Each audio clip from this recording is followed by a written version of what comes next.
Yo, welcome. We're back. It's almost here. Week 0. I mean, maybe not the most exciting week of the season, but it's real football. It counts, it matters. So we're here and we're going to provide your DFS needs. Josh, my co-host, you can find him on the Twitter machine at CFF Guys. Josh, how's your world? What's going on, man? It's going well, man. I'm excited for a little week 0 DFS. I'm excited to see how long we can stretch out 6 games during this little live stream. So I'm looking forward to it.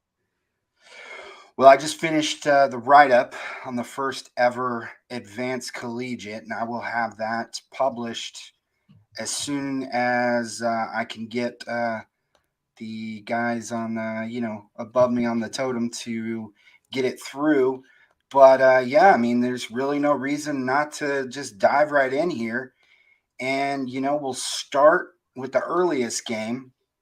And by the way, we will be doing the tailgate every Friday at 6 p.m. so that on Saturday we will be around to help out on Discord and to, talk about injuries and get our lineups solidified going in. Josh is going to be writing the cash plays, his optimal cash plays every Friday, and he'll have that out. And then I will be writing up Advanced Collegiate, where I will be looking. I'll also offer my optimal plays, but mainly focusing on the GPPs, and that's just the beginning. But let's dive in here, and we'll begin at Houchins Industries LT Smith Stadium in Bowling Green, Kentucky. Austin P against Western Kentucky. Will it be the same type of offense that we saw last year? I doubt it. I I've got high hopes for Austin Reed, but Bailey Zappi was a different animal altogether. You look at the Vegas lines, though. Western Kentucky's favored by 4 touchdowns, but this game it's getting implied for 64 points. So I'll tell you this: I went through and I watched all of the pressers for each of the coaches, and you know Tyson Helton, he was, I mean, just as coy and just non informative as ever, right? But the one thing he did say that kind of stuck out is that he feels that Austin P and Western Kentucky are even teams. Hmm. And I was looking back at some Austin P from last year, and man, they had a good defense. I mean, really good. It's a concern. And I mean, the issue with Western Kentucky is that they will have to replace their 2 starting cornerbacks who were just lights out last year, Jonathan Edwards and Isaiah Norman. But this game could be a lot closer than people realize. There are a couple of good FCS teams on this slate in particular. Actually, nope, it was on a different slate. So one on this slate, one on the evening slate, and the one on this one is Austin P. I think we need to Mm-hmm. watch out. I think that there could be more than 64 points scored here. But Josh, why don't you run through your plays and get us started here? Yeah. So on the Western Kentucky side of things, yeah, I think part of I like Austin Reed a lot in this one. I mean, part of it is that what you're saying, like Austin P is like not a terrible team. So they're gonna put up some resistance and hopefully he'll play more than 2 quarters. He'll put 3-4 quarters up and really be able to put up some numbers in this. And then they'll keep their starters in as well. So I like Austin Reed. I think I'm with you. He's not gonna put up Bailey's Zappi numbers, but he's produced at a really high level before. And so I think he can do it again. And so I like him. I like the other big one here is, and I'm sure we're going to agree on this, but David Davis at 4.8K. I mean, he's really the leading returning wide receiver for all intents and purposes, as far as starters go, from last year. And so I like David Davis. I think he's wide receiver 2 on this team, and at 4.8K with the volume, I think they threw like 49 passes per game last year. If they do that here, I think he could have a really productive week. I like Malachi Corley as well. I had a hard time in cash lineups finding the right roster construction to actually like put him in there. But he's obviously, he's taking over for Jarrett Stearns, and Jarrett Stearns is, we know is his production like over 200 targets, 148 receptions, massive amount of yards. And so he's probably not going to replicate that, but at 7.6K, he's worth putting in there. And then another one I liked was Joshua Simon at 5.8. He's a guy that first week of the season last year, he has 22 fantasy points and then Hurt gets injured. But he's another guy that was intriguing. But David Davis is the top play for me on the Western Kentucky side. And then on the Austin Peay side, there's a guy named – Sorry. No, you're good, man. There's a guy named Dre Mccrae that is coming back. He averaged 17.6 fantasy points last year, 4.7K. He's the leading returning wide receiver. And, I think they're going to be replacing their quarterback, but, I think he's a guy that we can rely on, especially if this thing, 64 points over under. I think Dre Mccrae on the Austin Peay side is a guy that I'm really going to be targeting. Yeah, absolutely. And I think it's important that we kind of qualify some of these plays here, because David Davis is probably going to be the highest owned receiver on the slate. The same can be said for Austin Reed. These aren't guys that we're going to go out and put into our GPP lineups. Right. I'll walk that back a little bit. I think when we approach these smaller slates that, have the main slate money involved, and we also have a couple unknowns in 3 FCS teams. I think that one of the most important factors is not missing on the players that go crazy. So I think Austin Reed is somebody who could still be rosterable in GPPs. I know that sounds crazy. He's probably going to be owned in like 3/4 of the rosters in GPPs. But I'm just saying, if there's a quarterback on this slate, there's a couple. There's 2, maybe 3 that I like. But I think Reed could outscore everybody and just go crazy. One of the things from Heldon's presser, is that he wouldn't even admit that Reed was going to have a good game. He wouldn't even go that far. He's like, I'm not even expecting him to have a good game. It's his first game. I'm expecting him to come out and flop. I'm like, come on, man. This guy, he's terrible. He's terrible at press conferences. He's one of the worst. He's like, he makes Bill Belichick look like an open book. It's ridiculous. But yeah, so there are a few guys though that I think that, and then another guy you mentioned as well, at the Austin Peay receiver, Dre Mccrae, he's going to be really highly owned. He's going to be a top 5 owned wide receiver. So we probably need to stay off of him. It would be a great run back for, opposite Reed. But some of the guys that I was looking at that I thought looked interesting that I'm not expecting to be as highly owned. One of them is Jalen Hall. He'll probably be at less than 10%.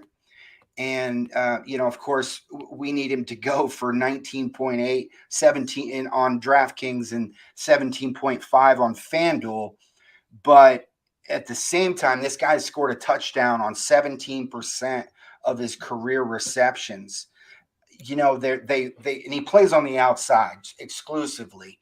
And the outside corners for Austin Peay, obviously, like I said, they're going to be new. So Jalen Hall has got some speed, man. I wouldn't be surprised if he ends up running something in at least in the low 4.4s at his pro day, and maybe in the 4.3s. So this guy can just blaze. And then kind of like on the other end of the athletic spectrum, somebody I don't think is going to be a serious NFL guy, but somebody that I like personally is Michael Matheson. And, he's the 12th highest salary on DK, 14th on FanDuel. He's not going to be owned. And I mean, he's another guy that I like quite a bit. That's just the problem that we have with Western Kentucky is there's like 6, even if you include Joshua Simon, 7 guys that could potentially, step up and be a major player here.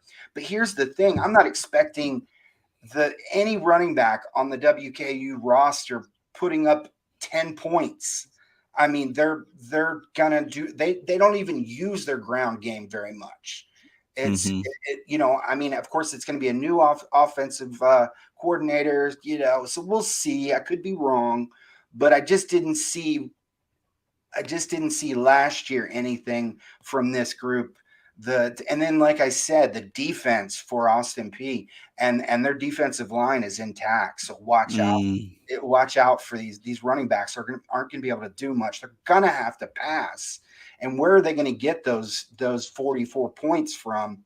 They're going to get them through the air. That's why I think Reed could go just berserk in this matchup if Austin Peay pushes them and makes them, makes the roster stay on the field. It could get really bad to the point where you are not going to hit cash. And you're definitely not going to cash out on GPPs if you don't have Reed. So that's why I think Reed is still in play in GPPs because he could go crazy here if he's forced to throw, 50 or 60 times to generate their offense to move the ball down the field, But okay, I do want to add though. So Mike DeLello, whatever, however you say his name, I thought he was going to be the starter. So he transferred over to Austin from Middle Tennessee, and then there was kind of some word around that it could be another guy. I can't remember who it was. I just wrote about him too, and the name eludes me. Rashawn McKay. I thought he had some starts last year. But then word came down that Sheldon Layman is going to be the starter. So, if we can trust anything that Helton says, if this is going to be a closer game and these teams are going to be evenly matched, Sheldon Layman is a guy, he's only 4.9K on DraftKings, 7 on FanDuel, which is, basically the equivalent. If this game stays close, Layman could be a good play here in GPPs. Definitely don't want to touch him in cash. I did go and I watched some of he started 2 games last year, had a really good game against Murray State. That's the footage I got to watch. And then he flopped against Tennessee Martin, which is a really good defense in the FCS. But I was watching Layman on some tape in the Murray State game, and they threw a lot of cover 4 at him. And Layman looked good against cover 4.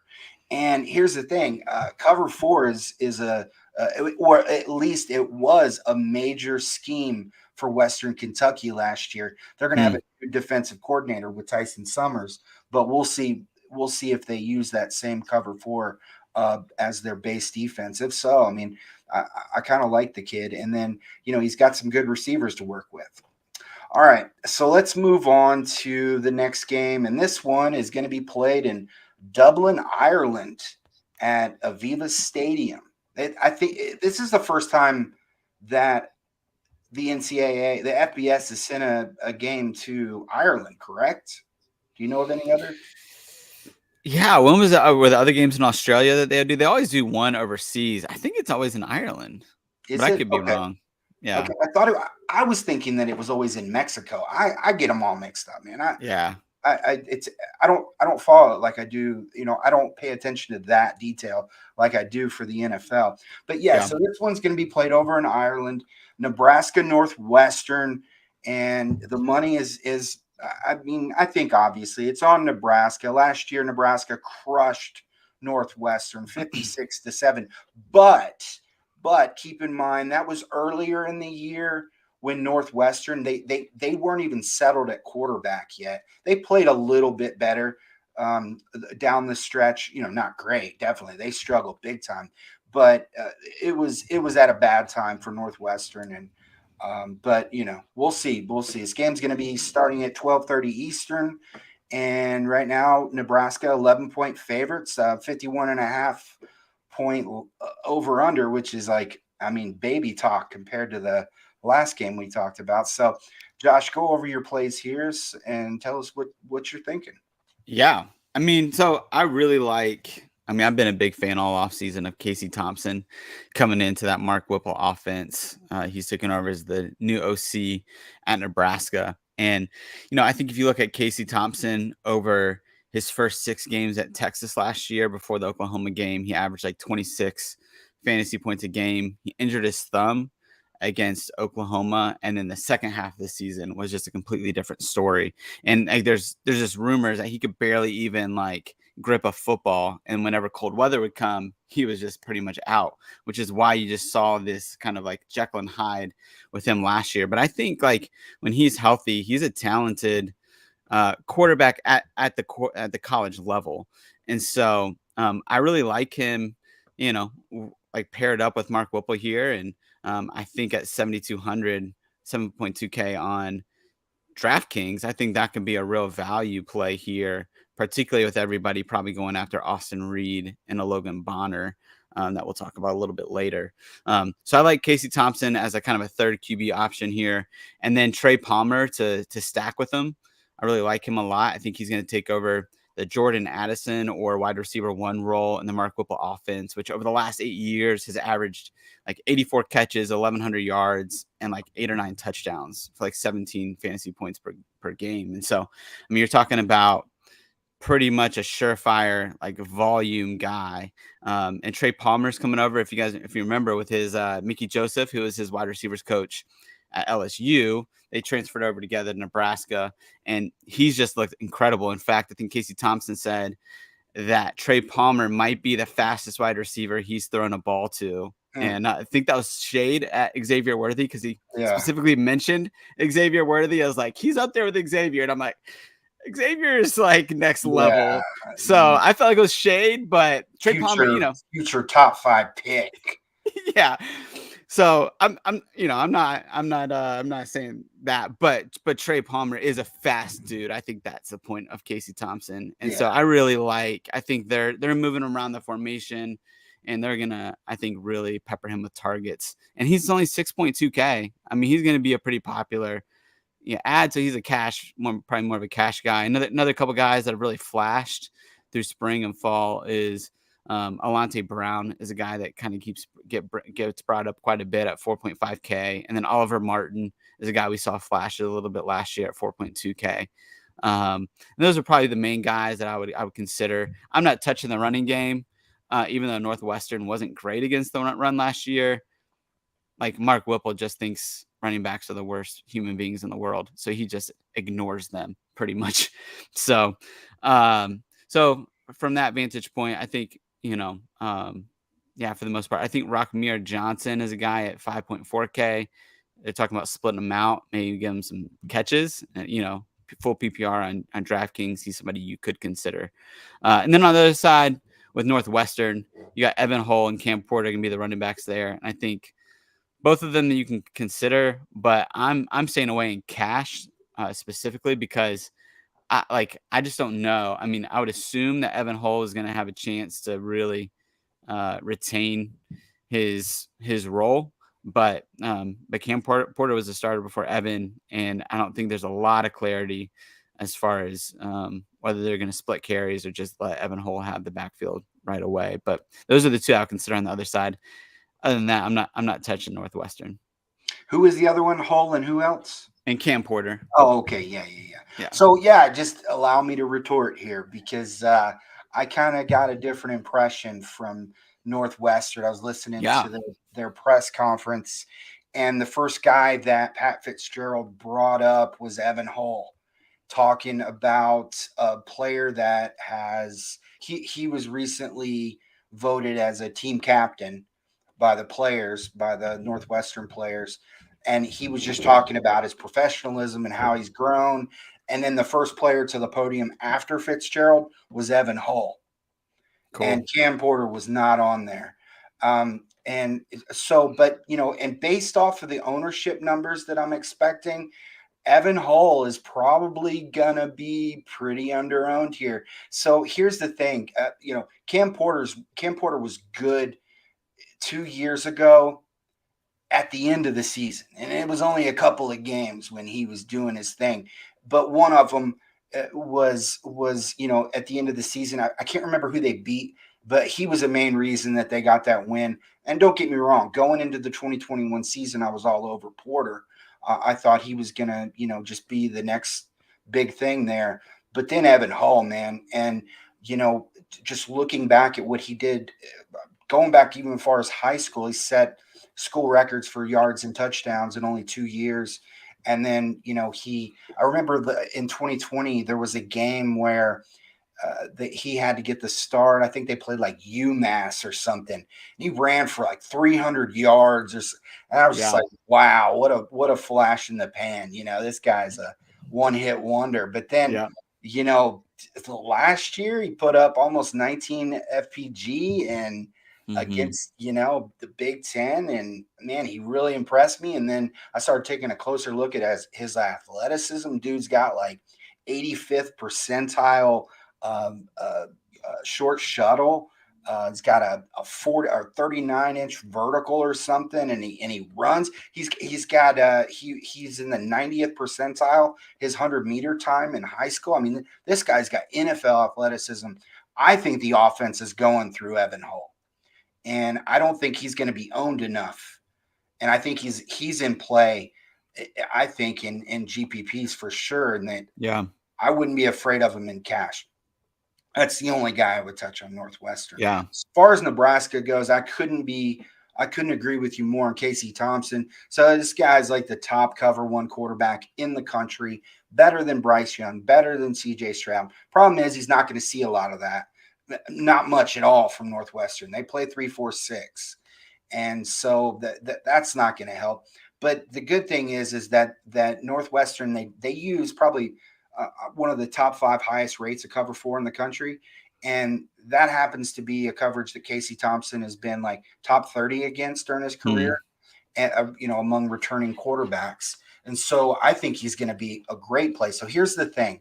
We're going to see a ton of Austin Reed ownership, even in GPPs. And we're going to see a ton of Logan Bonner ownership. We're going to see way too much Jordan Travis ownership. And I don't think he plays very long because he's going up against a very bad team. We'll talk about that, but it's going to be too much. I think Casey Thompson is going to be overlooked a little bit. He's still going to be in that 20% range. But if we pair him up with, like I was talking about the Austin P quarterback, Sheldon Layman, who's going to be well under 10%, and then we find a little variance elsewhere, I think we can roster Casey Thompson on a GPP roster and not have to do as much finagling as we would with an Austin Reed.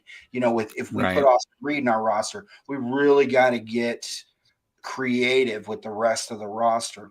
At running back, I agree with you, and I agree with you that Ramir Johnson looks good and all that. But here's the thing. I saw a report where a guy was tracking the number of snaps that each running back had been taking with Casey Thompson. Gabe Ervin was actually in the league. And I'm not touching Gabe Ervin. I've been down that road before. This guy was the starter going into last year. I am not starting him. I am not playing him week 0. No, absolutely not. He's dead to me until he proves me wrong. So, but the problem is I like Anthony Grant and you like Ramir Johnson, and then Gabe Ervin is getting the most reps with the starting quarterback. I mean, it's like a 3-headed backfield. I'm not touching him. And isn't it the closest game? Yeah, it's the closest game based off the spread on this slate. I don't want anything to do with this one. Yeah. At wide receiver, Trey Palmer, absolutely. Problem, he's going to be on like half of the lineups, So he's pretty much out in GPPs. Like if I'm going to go after a highly owned guy, it's going to be a quarterback. It's not going to be at a running back or wide receiver. It's going to be like an Austin Reed or like I said, you can get less creative with Casey Thompson. And then Omar Manning, Oliver Martin, yeah, he looked good, but man, it's like I was listening to Pat Fitzgerald talk about facing this offense. He didn't even mention him. Yeah. The guy he did mention, though, and somebody that he said, well, first of all, he's very concerned about Trey Palmer. Obviously, as he should be. He's like, I don't know what we're going to do to stop this guy, but I'm very concerned. I expect them to shade the safeties towards Palmer. So the one other guy he mentioned, though, that he was worried about is Marcus Washington. And I don't know if maybe he just didn't know the roster very well, but then another guy that's going to be just unowned, and Marcus Washington is anticipated to be the second highest owned receiver. But the other guy, Travis Vokalett, their tight end, he supposedly had a breakout camp. So we'll see what happens there. But if your guy, Alante Brown, if he blows up and does something at 4.5K and 5K on FanDuel, if he comes out and scores a touchdown with, a big play, a couple of bombs or something, man, he could be the slate breaker, because you can have him for a couple of pennies. Yeah. It's a mess though behind Trey Palmer who's really going to be that other. I'm thinking Washington just because, if we need 11.4 to hit on DraftKings. Right. I think he's going to get that. I'm not a big Marcus Washington guy. We're in a league. I don't know if you even noticed. I just dropped Marcus Washington, Yeah. And it's a deep league, Yeah. It's not like I'm big on the guy. It's just This defense, it's still looking for, you mentioned it was a bad run defense. No, it was like one of the bottom 5 in the country last year. Yeah. That's why it hurts so bad not to go after their running backs. But I don't know. Marcus Washington has broke my heart enough as a dude that he's wide open 50 yards down the field and he drops the ball. I know, man. Come on, man. I know. So that would be the worst thing that could happen to us is he just breaks our heart. I'm like, yeah, we would have won that slate, but Marcus Washington has 2 left feet as hands. Yeah. And here we are. But yeah, he's talented. He can run routes. and he's good friends with Casey Thompson as well. So he followed his buddy over to Nebraska. He's supposedly going to get the start. So I don't know. We'll see. I'm not going to die on that hill for sure. Marcus Washington. I wrote him up, but as always, definitely follow your gut. Let's go with the next game here, and it's going to be. This one's going to get nasty. Idaho State and UNLV. Now, that may not sound like a crazy matchup, but UNLV is a much better team this year. Yeah. They have really improved that roster. I got to give Marcus Arroyo some credit here. Year 2, this looks like a good team. And, well, I'm not saying they're going to compete in the Mountain West or anything, but nothing like the UNLV teams from the past, right? But Idaho State, we're talking, they very well could be the worst FCS team in the country. Yeah. If that says anything. Yeah. And, Allegiant Stadium, Las Vegas, Nevada, looking over at the lines. When you see UNLV is favored by 24, something's up, right? And there's only 53 points implied to be scored in this game. That's going to be all UNLV right there. I doubt if Idaho State breaks 10 points. Go ahead, Josh. What do you got for us? Yeah, I'm going to let you take quarterbacks and maybe more of the wide receivers, but Aiden Robbins, right? He is named the starter, 3.3K on DraftKings.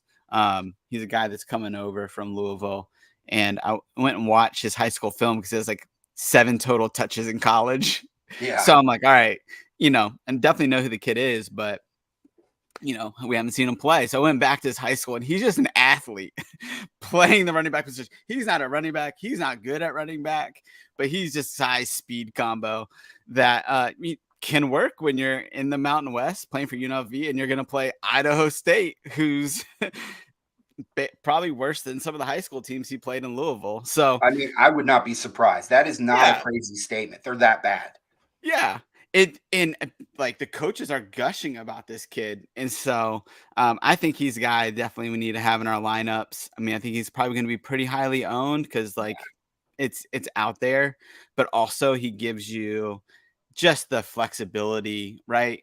To put an Austin Reed in there or somebody like that. Or if you want Austin Reed and Logan Bonner, you can throw Aiden Robbins in there, and he's going to eat. In this game, I can't say anything for the rest of the year, but for this game, I have a lot of confidence. And Kyle Williams has been successful throughout the years. Ricky White is there now. So you see these potential at the wide receiver position, but how quickly this is a blowout and what that looks like is something. And then at quarterback, man, it seems like a little bit of a mess. Like we're not going to know till last minute unless something's been announced recently. But I don't know if you've heard anything. But and he said he won't. He said Arroyo City's. They tried. First question, he turned them down. Nope. Yeah.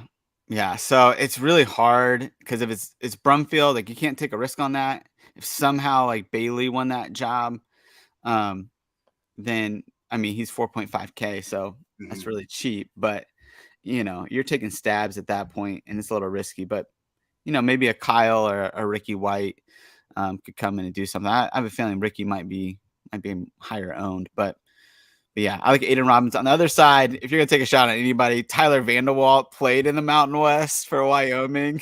Oh, and he was bad at it too. But did he average 10 points at any point?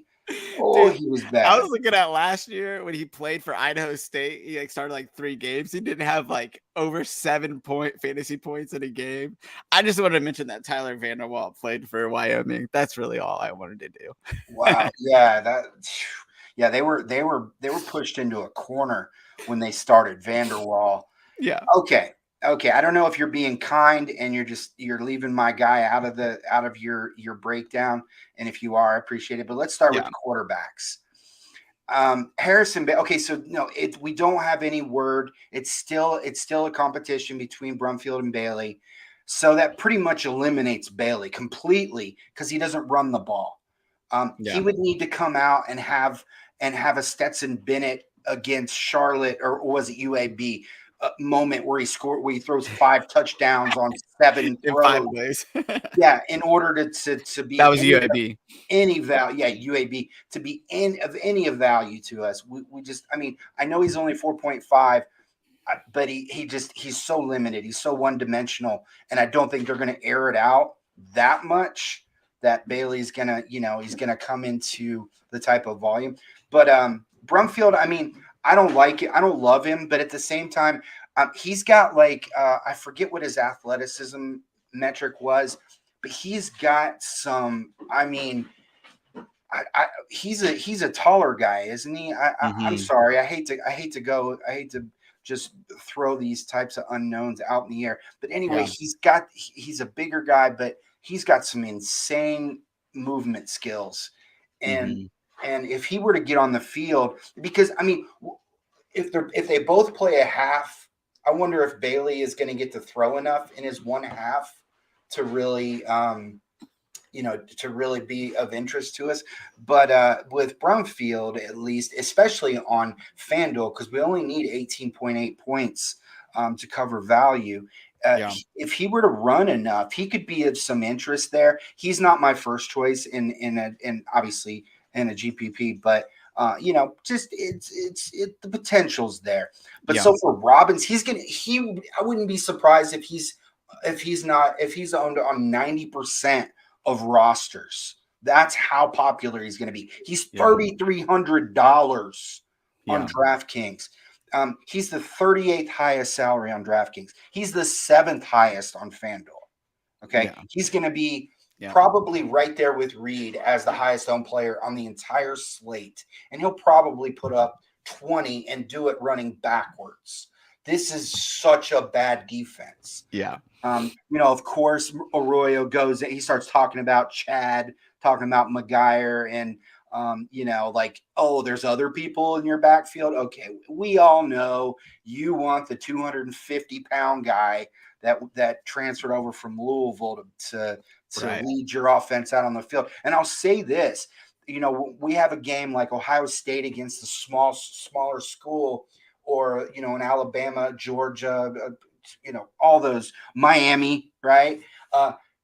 You kind of worry about the starters being taken out. I don't think we need to worry about that with UNLV. I think between Bailey and Brumfield, we're going to see them play the whole game. I think UNLV, I think Arroyo is going to want his team to come out and destroy Idaho State, because this is a team that's used to finishing in last place. Yeah. Mountain West. I mean, they're going to want to make this count and get their kids into that mode of winning. But at receiver, Kyle Williams, he's the leader of the receiver rotation. He was the guy that came on to talk about that represented their receivers, and he was being a little coy, but at the same time he was giving us some descriptors, and he was saying, "Man, I'm just telling you, we could be one of the top wide receiver units in the country." And I'm just like, okay, that's not the case, but maybe one of the top wide receiver units in the Mountain West. That's a little more realistic. I mean, there is Colorado State there, and Utah State's not bad either. But I see where he's coming from. Ricky White, he was a 4-star guy at Michigan State, so he comes over. And Kyle Williams, he was hurt all last year. He was decent the year before, and he's going to be the highest owned receiver here. But there's a guy here, and it's the reason Kyle Williams was so excited, and he was just like holding back. He was giddy. Jeff Weimer, guys. Who's this guy? Right? Yeah. So when he was a senior in high school, he put up 18.8 FPG. Then as a true freshman, he went to Hartnell College, put up 22.5. Then he went over to City College of San Francisco. 2020 season was canceled in California, the JUCO ranks in California. Went over to City College of San Francisco. He led the CCSF in receptions, yards, and touchdowns, scored 17 touchdowns, and led his team to the state championship, and 13-0 record. I mean, just dominated. And then he comes over. Now he comes over to UNLV, and everybody at UNLV, the first person they talk about is Jeff Weimer, and he's the starting slot. And I mean, this guy he's been just bleeding fantasy points everywhere he goes. Watch out. He's $4,000 on FanDuel. Yeah. That's crazy. Mean, that's one of the values of the century if he hits. He's the 149th highest salary on FanDuel. He's 4.4K on DraftKings. Nobody's going to be on him. I'd be surprised if it's 1% ownership. This guy is better than that. And just watch out. All right, let's move on. And let's talk about the next matchup. And man, come on. So Utah State they're gonna eat, man. UConn. Yeah, hey, if UConn plays good football, I love good football, and I'll root for good football no matter where it comes from. Maverick Stadium, Logan, Utah. Utah State right now, they're 26.5-point favorites. And 59.5 over under. Let me verify that on FanDuel here. Let's see, 26.5 over on FanDuel, but 59.5. So yeah, I mean, man, it's looking good. It's looking so good for Utah State here. But I mean, I'm just going to throw this out there and then I'll let you take it. Logan Bonner is going to be owned. I'll just say that. Yeah.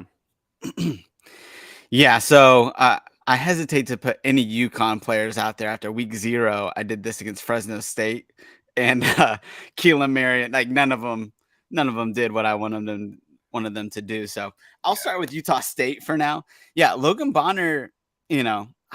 Obviously, like UConn was the worst against quarterbacks last year and giving up fantasy points per game. Bottom 4 against wide receivers last year. So they were terrible. And I don't expect any kind of improvement this year. And so Logan Bonner, if healthy, man, he's the guy that I would want to have, even over Austin Reed personally. There are some questions as CU Tiger brought into our chat about, there's some handicap bettors out there that are in the know that feel like, man, maybe Logan Bonner's not even going to play this week because of, and they've been real coy kind of throughout all of camp, like closing down camp, like during scrimmages because of Logan Bonner's knee. And so there's some questions about whether he plays or not. And I think that's in the late start time is the only thing that has me going, Sucks. Man, if he doesn't play, Cooper Legis is the backup. And then you also have, it's an or there. That's the other problem. Or with Levi Williams. Who Levi is not the backup. Come on. I know. And it's like Levi is like whatever 8.3K on DraftKings, and then Cooper Legis is 4.5. And Cooper Legis is more of like what you would think of with a Utah State Blake Anderson quarterback. He can throw. And he's been in the system for a year. Levi. No, I think I can stop you right there. Levi is a ground threat. We might have like a Logan Bonner and who is the guy that transferred? Lane Hatcher. Yeah, no. Oh, yeah. The guy from last year. Peasley. Yeah. We might have like a similar situation to that where Peasley's like the ground guy and Bonner was the air guy when they were doing the 50-50. Yeah. So, I mean, Cooper, I mean, he's a good passer. So, yeah, if you can go down to him at 4.5K right off of there. But Logan, I mean, for now, like he's got to be in your lineup, and then you just got to see what's going to happen. Yeah. Or just totally pivot to Casey Thompson.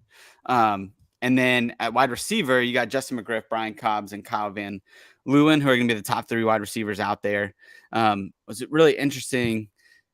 It's interesting to see what's going to happen here because Justin Mcgriff and Brian Cobbs, the 2 guys, are getting drafted everywhere. Brian Cobbs first. He's actually cheaper on DraftKings, right? He's 6K versus 6.8K for Mcgriff. They're the 2 outside receivers. Mcgriff has more of the profile of your typical outside wide receiver 1 that Blake Anderson would have at Anderson State. But you had Kyle Van Leeuwen and you had Devin Tompkins last year and Brandon Bowling were both in the slot. They took 87% of their snaps were in the slot last year. And so, man, is Kyle Van Leeuwen going to be a guy that's worth owning here at 4.2K? So I've been in my with cash lineups, and you can speak to the GPP side of things, but I've been taking Brian Cobbs because he's just cheaper, and I think it's a 50-50 there. And then Kyle Van Leeuwen, I'm not afraid to throw him in there as a slot guy because, man, like Bonner has proven that he likes to throw just slot guys, and I think Kyle at 4.2 it's not a lot. Doesn't take a lot to hit value there. But then there's Nine Davis, there's Terrell Vaughn, there's a bunch of guys that could hit for Utah State, and that's the risk of the wide receivers there. But I'll let you take it from here. No, I couldn't agree more. And yet, if you look at their depth chart, there's so many ors on there, especially at wide receiver. They came out with 5 starters at 3 spots, and so it's tough, But I know Van Leeuwen, he's going to be one of the higher owned guys here, and because he's so much cheaper. But I like Terrell Vaughn as well. And then Nine, man, he's got that quickness, that speed, and we've been waiting for his opportunity. But the thing that I found interesting is FanDuel has Terrell Vaughn at 6,200. It just goes to show, DraftKings has him at 3.5, and FanDuel has him almost at double. But yeah, it's tough with. I'm not buying. So I listened to the presser, and I heard nothing about Logan Bonner's injury. Maybe he was just maybe Blake Anderson was just trying to evade the question or whatever. But there was nothing said during the press conference that would make me think that Bonner was going to miss this game. I mean, they need Bonner to get right because they play Alabama next week. Yep. Not that they're going to compete against Alabama, but they at least want to bring their A game. So, man, if he's out in this game against UConn, he's not playing against Bama. Yeah, definitely not. Or if he does, it's. I hope they're not just looking past this game. The UConn quarterbacks, is there a bigger joke? So I like Taquan Roberson. Yeah. I think he's got the athleticism to be a little bit interesting, but they've got a 4-guy rotation of oars right now. Yeah. Bill Millen, Zion Turner, Tyler Fominack. I mean, come on. It's just you can't even go close to those guys. And then the one guy that I thought was kind of like their breakout last year is Nathan Carter, and he's second on the depth chart to Robert Burns, who's going to have a shoulder injury within the second quarter. So don't worry about that. Oh my gosh. And Robert Burns is $3K on DraftKings. I mean, watch, his ownership's going to be in double digits. Watch, because he's a starter.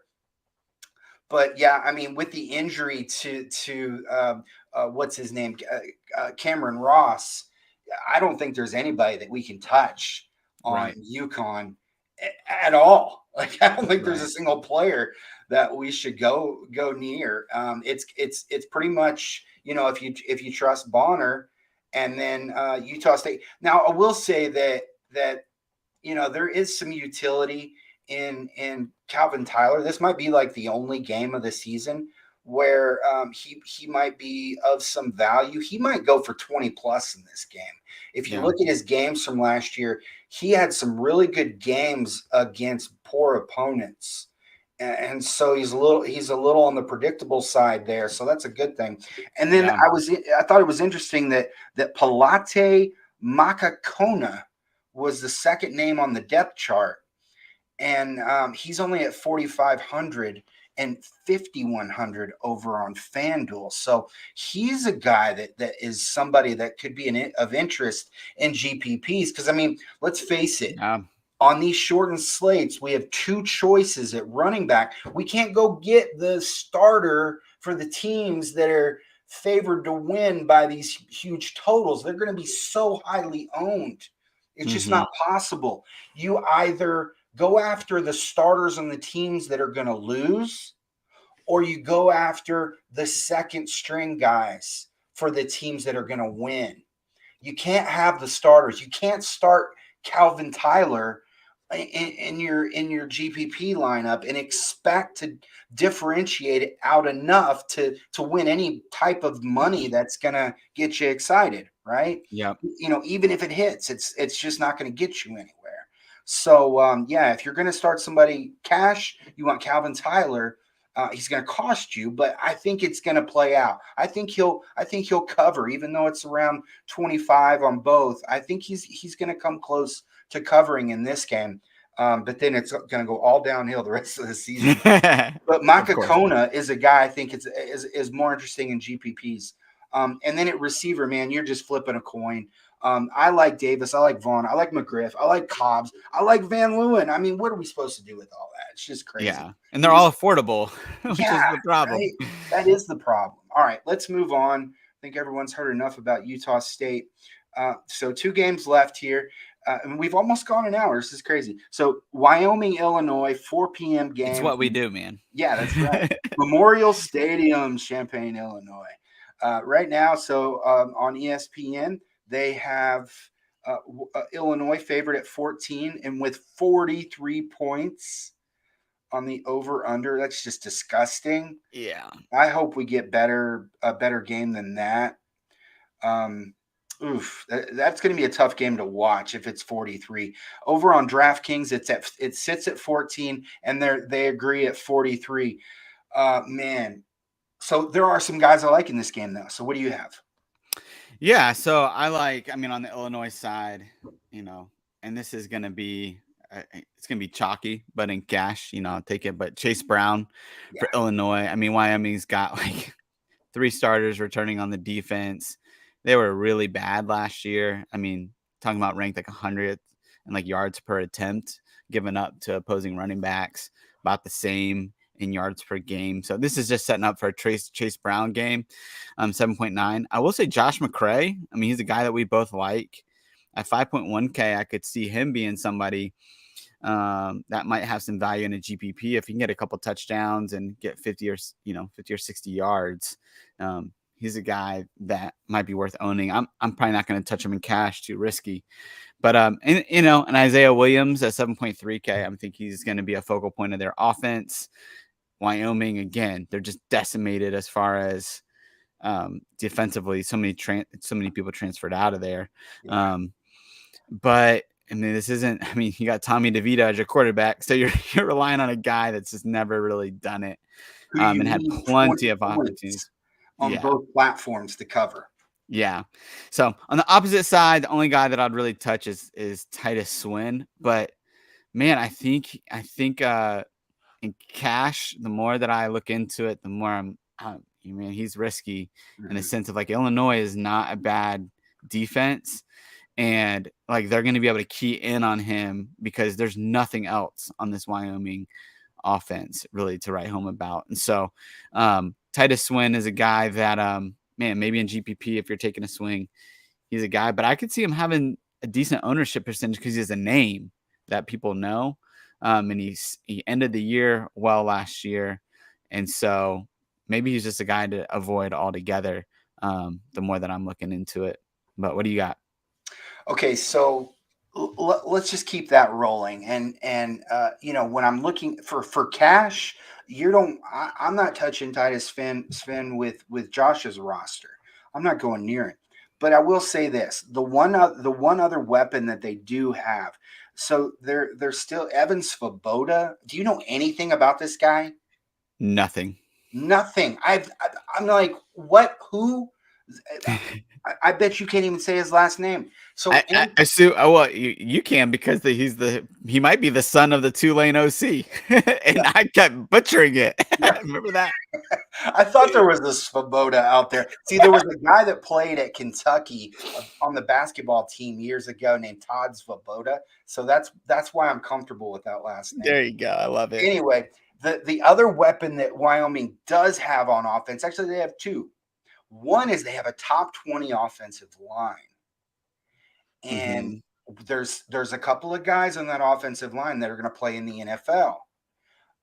They're better than but when you look at it offense, you don't really look at the offensive line and be like, ooh, that offensive line looks so good.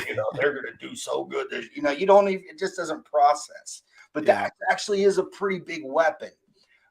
Two, Andrew Peasley, who transferred over from Utah State, who was that 50-50 with Logan Bonner early in the season. He's a serious dual threat guy. I don't know anything about Evan Svoboda, okay? Nothing. And I'm not touching him. But Andrew Peasley, if Svoboda, which, I mean, I don't know, the guy could be, the next Tyler Van Dyke for all I know. But if he comes out and he's, and he gives way to Andrew Peasley, I think that's going to open up the running game a little bit for Swin. Okay, so I think that Swin, if in GPPs, I think he's going to be completely unowned, something around like 3%, if that. I don't think people are going to be on him. So I'm not saying to go out and make massive investments into Titus Swin. I'm saying that he's somebody that we definitely need to have a little bit of exposure to in a couple of your GPP lineups, because I don't think he's going to be owned. And I mean, we're talking about a guy in CFF. I mean, he was a top 4 round pick, right?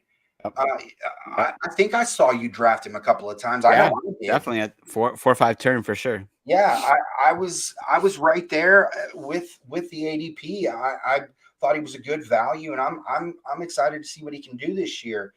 Not a big Zazavian Valade guy, so I'm not a supporter. But I think that he could offer some value for Illinois. I mean, man, I love me some Isaiah Williams. I do. I think he's one of the more impressive quarterback to wide receiver conversions that I've seen. And as far as like how quickly he picked up on it and just like he's like the same threat with his legs as a receiver, and that's just so rare. I like Isaiah Williams. I just don't know what we're going to get from Tommy DeVito. And it looks like I wouldn't be surprised if DeVito was owned in like 15% of rosters. That it's just stuff's going to be crazy. And then you got other guys that are going to go completely unowned, which is just crazy to me. Anyway, I think basically the only guy I would touch GPP or cash from Illinois in this one is Chase Brown. And Josh Mccrae. I like him as well. I think that's where the offense is going to go. It's going to go through those two players.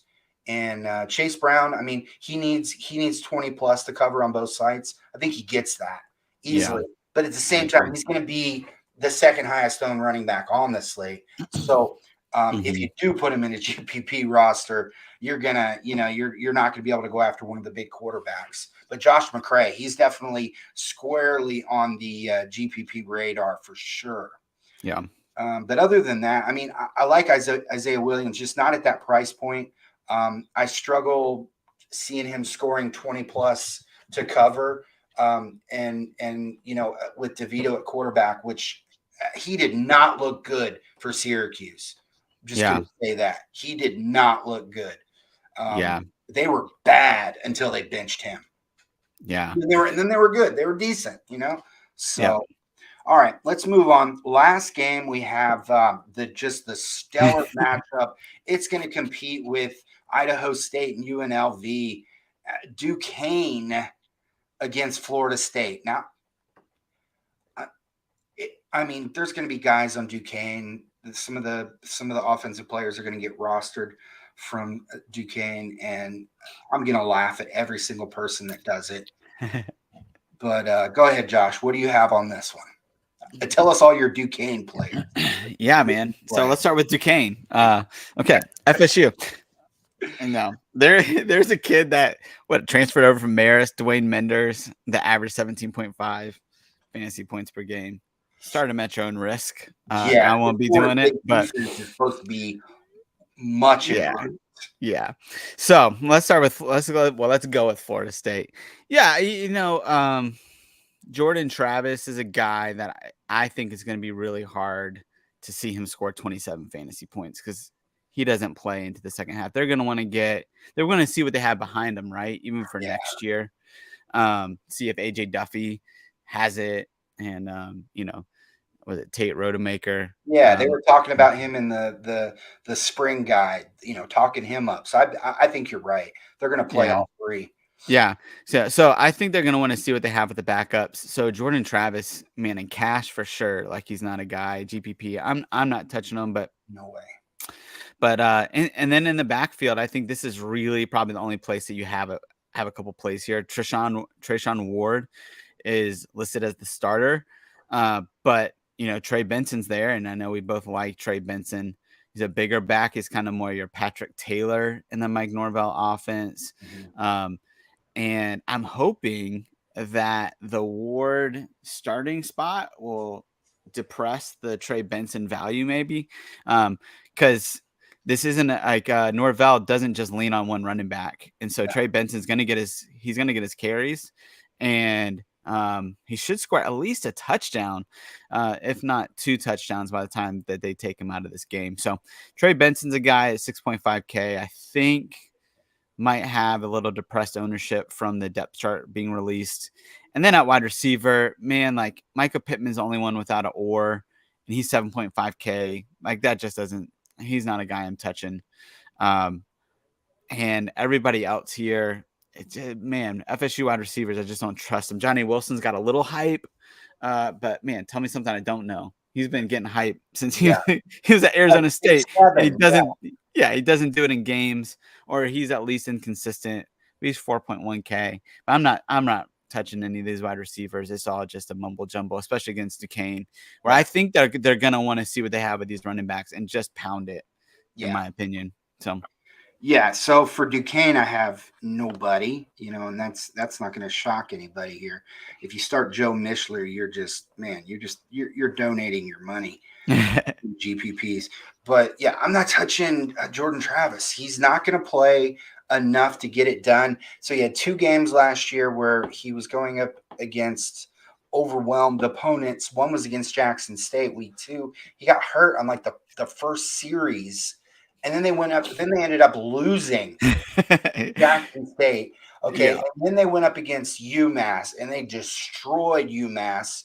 He only attempted 10 passes, but he did salvage his day, had like 9 carries, 78 yards, and a touchdown. If it wasn't for that long touchdown run, he would have bombed. And he pretty much did bomb. He only put up 18 points something, and he cost you he was high priced because of the matchup, and that's the same thing here. Don't fall into this trap. He's going to be maybe the second highest owned quarterback on this slate. Second, if not second, he'll be the third.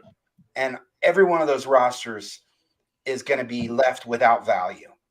Mm-hmm. It's going to be Tate Rodemaker, but I like AJ Duffy quite a bit. And, I'd love to see him get the whole second half, but it's like not like we could invest in him. Right. But at running back, I completely agree. This is where most of the value, this is where 95% of the value is going to come in. Trayshawn Ward, he was listed as a starter, not as an or. And Trey Benson was second, so he's clearly the number one guy. You look at the efficiency numbers from Ward. He was unbelievable last year. So I see why. But he's 9K on FanDuel. He's the number 2 running back on FanDuel. That's crazy. That's crazy. He's not going to play beyond the second quarter. Right. If he plays that long. He's okay on DraftKings at only 6.1. And he's going to be the highest owned running back on here. I like Trey Benson more. There's Lawrence Toafili, but he's kind of like the what do they call it? Slot back in the Norvell offense, the Antonio Gibson role, Yeah, Tony Pollard. Yeah. And he's going to be split wide a little bit, I like Toafili. I just wonder if he's going to get enough actual carries to get up to his 16, 17 points. I think Trey Benson, like you said, I think he's going to be the big player here. Ward probably get an early touchdown and, 60 yards, and then he comes out. That's not enough. Right. I think Benson's going to come in and get an opportunity to prove that he's more than an RB2. Another guy, though, that keep an eye on here, and he's the backup to Toafili, is Rodney Hill. We don't have a lot from him from high school, but his athletic his measurements are nice. He's only 3K on DraftKings. Definitely somebody that we could tinker around with in GPPs. And then the 2 guys, I'm not touching Micah Pittman. He's going to have to prove that to me. Obviously he has the pedigree. Don't get me wrong. The Pittman family is legit. Yeah. But I need to see that first breakout game, and I'm not going to invest in it being the one against Duquesne. The one guy in the spring prospectus, Ontario Wilson, they were talking him up like crazy. He's only 4.9K on DraftKings. That's pretty doable, and that's something I'm gonna invest in myself. The one guy that I would give a little more consideration to, and that I will have in at least one GPP, is Deuce Spann. He's only 3,200 on DraftKings, 4,500 on FanDuel, so pretty much at the bottom. And he's been catching these long bombs in camp. I'm not expecting him to come out and go crazy. He's a former quarterback, but this guy's got legit speed, and he's been catching bombs. So, and they're going up against Duquesne. If he catches a long bomb and takes it to the house, that's value right there, you know? Yep. So that's a GPP dart by definition. So Duquesne is the guy that's the most interesting to me among this group. I like Ja'Kai Douglas, but he's not going to play. So yeah, that's pretty much it. Ja'Kai Douglas is pretty much another one of those slot backs anyway. So I don't know if he was going to get the target volume to get it done, but that's it. That's all 6 games. We've gone over an hour and 8 minutes. What was the code? Rook 22? 23. Rook 23 gets you, did he say 25% off? 33. Listen, what would I do without you, Josh? Rook 23. Use that promo 30% off. There we go. 30% off the college football product. I'm going to tell you it's going to be worth your investment. I mean, if you look at the price of the college football DFS packages from the competition, and then come over here and look at what we're offering for 20% of the price as other guys. I mean, there's no comparison. And you're going to win money. You're going to win the money back that you're paying this pocket change for the college football package. So make sure you invest. Use promo code Rook23 for 30% off. That's it for this inaugural 22 edition of the Tailgate. Josh, you were great. I appreciate your time, brother. We will catch you guys next week, where we will unveil the real thing, week 1. Let's go. Sweet.